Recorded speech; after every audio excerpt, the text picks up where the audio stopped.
G'day guys, this is James here with another end of year review, this time for the Adelaide Crows. Now, Adelaide finished in 10th place with 11 wins and 11 losses, one game out of the 8. So they had an average season, probably could have done a little better. Some games in there they probably should have won which they lost, and they didn't really trouble the top sides very much. So we'll go straight into it with Adelaide's high.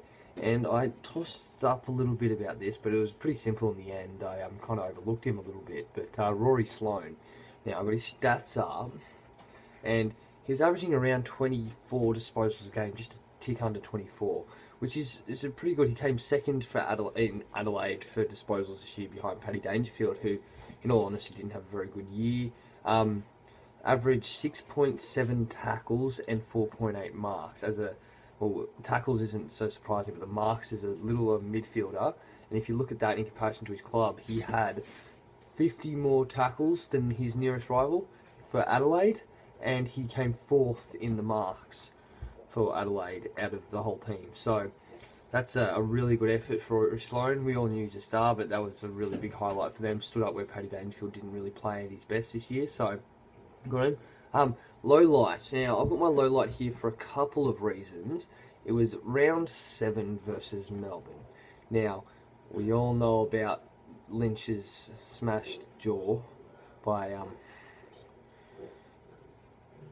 so that was a big story out of that game. It was Jack Viney. That was a Jack Viney case that went on, and it was very unlucky, as in probably was a high bumper, and in my personal opinion, probably maybe should have got 2 weeks, but he was just really unlucky to get wedged in the middle of that.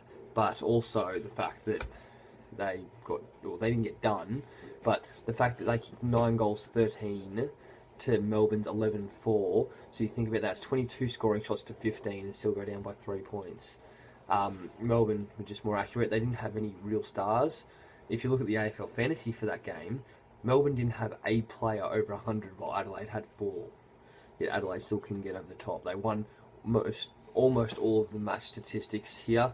They, but it's just a disposal efficiency, and that killed them, basically. That disposal efficiency was for the game at 67%. It's just not good enough for a team like Adelaide against a team like Melbourne.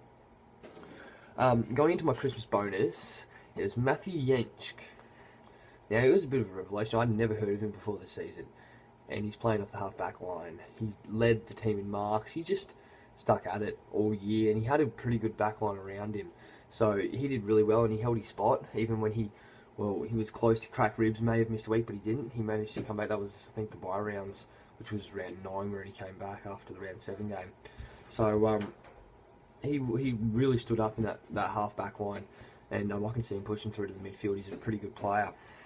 On the chopping block for me, now, one of these may seem really harsh because he had a really unlucky year, but I would put, firstly, James Podsiadly. They can't keep him. They just can't. You think about it. They've got text down there. J-Pod was averaging, where is he? 1.2 goals a game. He only kicked multiple goals in 8 of the games this year, and he played every game, and his highest bag was 3. Now, as a key forward, that's not good enough. He's getting 13 touches a game, so yes, he's moving up the ground a bit, but he's undisciplined, and his accuracy wasn't really that great when he was a kicking coach. I think they can do better. They can get some younger legs in through there, and I'd say maybe keep him on, but more as a coaching role rather than an actual playing role, because he lost the game, what was it, against North Melbourne for Adelaide. He lost it. It was on his own shoulders that the game was lost. So I'm putting him on there. And the other one, and this is the harsh one I believe, is Tom Lynch. Now, he plays as an athletic forward, and I'm not sure you can call an athletic forward someone that's 191 centimetres tall. He needs to be a tall forward, but he only weighs 87 kilos, so he's not big. He's just tall and lanky, basically. And I know he only played 8 games this year, and one of them he didn't get a touch, but if you take that out, he was averaging 1 goal a game for the rest of them. That's before the injury. That's when he came back towards the end of the season. He was only averaging 1 goal a game as a well, he should be your tall forward. 13 disposals, hardly any tackles. He was taking marks, but I think they can get a better forward set up than Tom Lynch and J-Pod, especially with Tex in there and Eddie Betts playing at his feet. They need to come in with more traditional forward line, I would say. What they need is someone help Tex up forward. Their back line's looking pretty good. I don't know how they're letting scores in, but it's looking good. Midfield needs to stand up, but that's a different story. They need a traditional forward line, so they need a full forward, a centre-half forward, then the short forwards plus the resting ruck, basically. They don't have it. They're trying to stack their forward with talls, with your J-Pod, your Tom Lynch, you got Tex, and then they've got Eddie Betts in the front. It's just not working. They need a big power forward, which I'm guessing they want a J-Pod for, but he's just not doing it. So that's what they need for next year.